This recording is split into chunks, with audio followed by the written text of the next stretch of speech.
Hello friends, आज हम लेकर आए हैं वेज मोमोज़ की रेसिपी।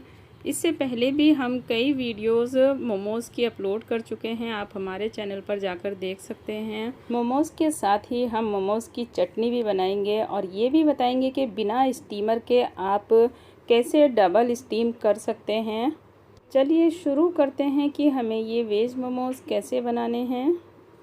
वेज मोमोज़ बनाने के लिए हमने 2 कप मैदा लिया है और इसमें आधा चम्मच नमक डालकर मिक्स करेंगे और थोड़ा थोड़ा पानी डालकर इसका डो बनाना शुरू करेंगे।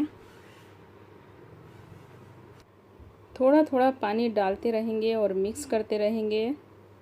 पानी एक साथ हमें पूरा नहीं डालना है क्योंकि इसके लिए जो हमें डो चाहिए वो थोड़ा सख्त होना चाहिए।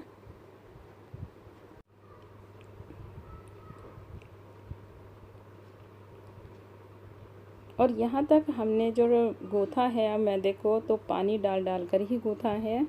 बस अब हमें पानी नहीं लगाना है, इसको इसी तरह से मसलते रहेंगे। थोड़ी देर मसलने के बाद जो है ये इस तरह का दिखाई देगा। तो अभी और हमें मसलना है। थोड़ा और मसलने के बाद अब हम इसके ऊपर से ऑयल लगाएंगे और ऑयल लगाकर भी हमें 5 से 7 मिनट तक मसलना है।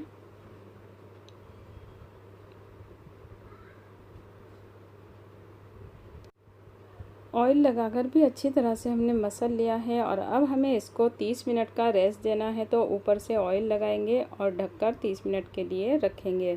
तब तक बनाते हैं हम अपनी स्टफिंग बनाने के लिए एक कढ़ाई में 3 से 4 चम्मच ऑयल गर्म करेंगे और ऑयल के गर्म होते ही 1 बड़ा चम्मच बारीक कटा हुआ लहसुन डालकर इसको फ्राई करना है।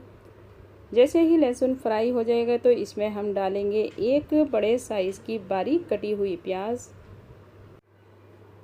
प्याज को हमें तब तक फ्राई करना है जब तक कि ये ट्रांसपेरेंट ना हो जाए। प्याज का कलर चेंज नहीं होना चाहिए और प्याज को फ्राई करते ही उसमें डालेंगे 4 से 5 बारीक कटी हुई हरी मिर्च। हरी मिर्च डालने के 1 मिनट बाद इसमें वेजिटेबल्स डालेंगे। तो यहाँ हमने 1 कप शिमला मिर्च और 1 कप पत्ता गोभी और 1 कप ही हमने गाजर ली है। तो शिमला मिर्च को हमने बारीक बारीक काट कर लिया है, पत्ता गोभी और गाजर को हमने ग्रेट करके लिया है। अगर आपके पास 3 सब्जियां नहीं हैं तो आप इसकी स्टफिंग को 2 सब्जियों के साथ भी बना सकते हैं।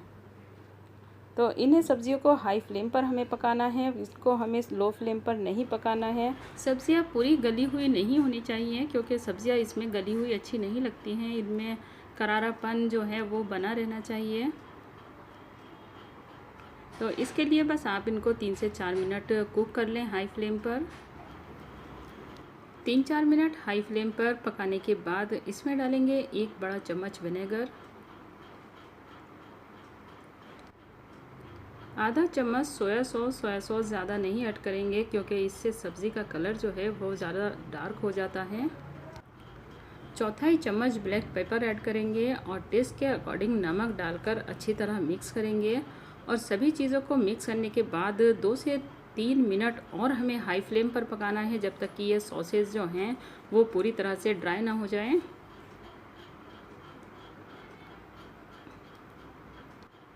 और अब देखिए मोमोज़ की स्टफिंग भी हमारी तैयार हो चुकी है। तो अब हम फ्लेम को ऑफ करेंगे। अब हम चलते हैं अपने मैदे की तरफ। तो मैदा को देखेंगे तो ये हमारा अच्छी तरह से सेट हो चुका है। तो थोड़ा सा हमें मैदे को और मसलना है और मसलने के बाद जो है हमें इसकी लोइयाँ बनानी है। तो छोटे छोटे पीसेस हम तोड़ कर रखेंगे और फिर इनकी लोइयाँ बनाएंगे। लोइयाँ बनाने के बाद अब हमें इन लोइयों को बेलना है। तो सूखी मैदा लगा लगा कर हमें इन्हें बेलना है।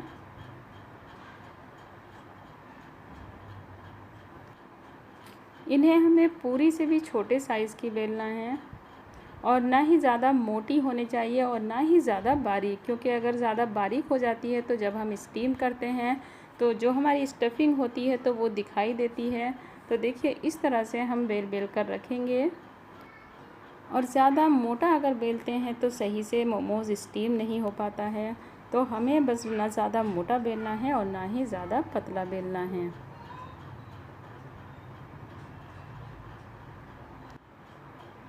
सभी लोइयों को बेलने के बाद अब हम इसके ऊपर से स्टफिंग रखेंगे और ये हम बनाएंगे इसमें डिज़ाइन।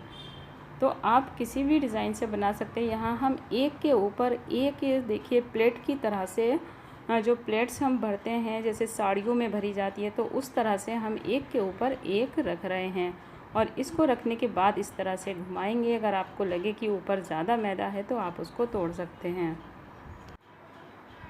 और इसमें हम बनाएंगे अब दूसरा डिज़ाइन। तो इसके लिए भी स्टफिंग रखेंगे और यहाँ भी हम प्लेट्स वाला ही बना रहे हैं, लेकिन एक के ऊपर एक प्लेट्स नहीं रखनी है, एक के आगे दूसरी प्लेट हमें रखनी है। तो इस तरह से हम प्लेट्स भरते चले जाएंगे और जब हमारा थोड़ा सा रह जाएगा तो उसको हम प्लेट्स वाले हिस्से पर चिपका देंगे। और चिपकाने के बाद इन दोनों हिस्सों को भी आपस में चिपका देना है। और ये हमारा दूसरा डिज़ाइन बन चुका है। इसी डिज़ाइन को अब हम एक बार और फिर से बनाते हैं।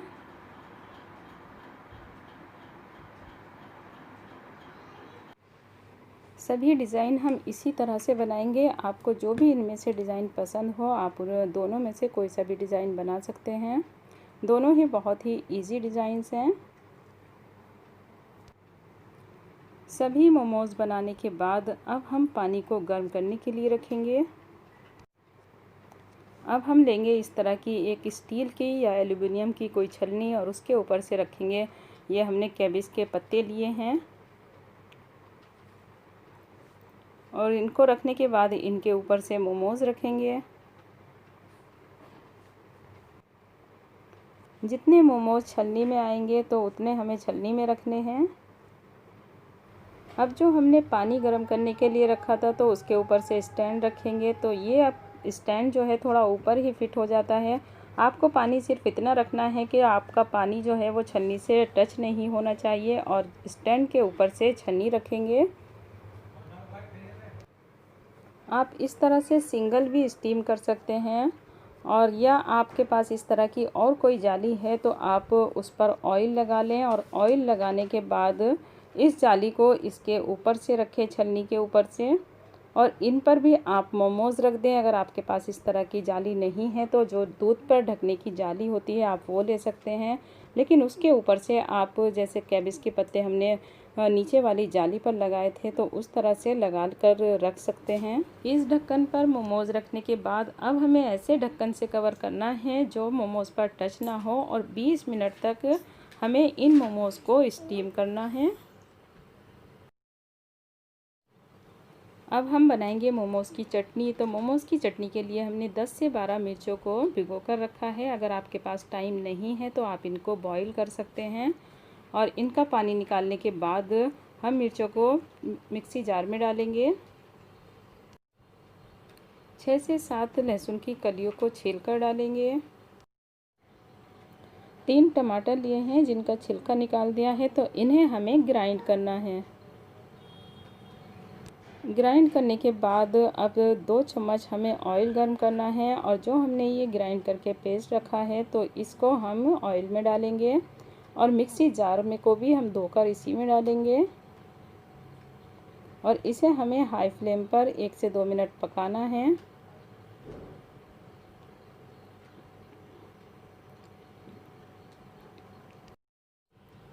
दो 3 मिनट पकाने के बाद फ्लेम को लो करेंगे और इसमें डालेंगे आधा चम्मच शुगर और 1 बड़ा चम्मच हम इसमें विनेगर डालेंगे। और आधा चम्मच हमें सोया सॉस डालनी। तो यहाँ पर भी सोया सॉस हम कम ही डालेंगे क्योंकि ज़्यादा डालने से जो है चटनी का कलर चेंज हो जाता है। थोड़ा नमक ऐड करेंगे, नमक कम ही डालना है, सोया सॉस में भी नमक होता है। और अच्छी तरह से मिक्स करना है और लो फ्लेम पर 1 से 1.5 मिनट और हमें इसको पकाना है। अब हमारी मोमोज़ की चटनी बनकर तैयार हो चुकी है, तो फ्लेम को हम ऑफ़ करेंगे। और यहाँ आप देख सकते हैं हमने इस स्टेज तक चटनी को पकाया है।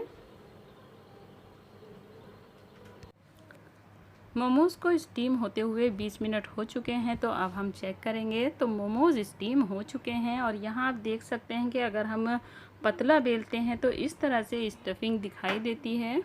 तो इसको हमें ना तो पतला बेलना है और ना ही ज़्यादा मोटा बेलना है। इस तरह से आप स्टीम करके बहुत जल्दी मोमोज़ बना सकते हैं। अब हम इन्हें सर्विंग प्लेट में निकालेंगे और चटनी के साथ सर्व करेंगे। आई होप कि आपको मेरी ये रेसिपी ज़रूर पसंद आई होगी। अगर आपको रेसिपी अच्छी लगे तो लाइक, शेयर और हमारे चैनल को सब्सक्राइब करना मत भूलिएगा। Thanks for watching.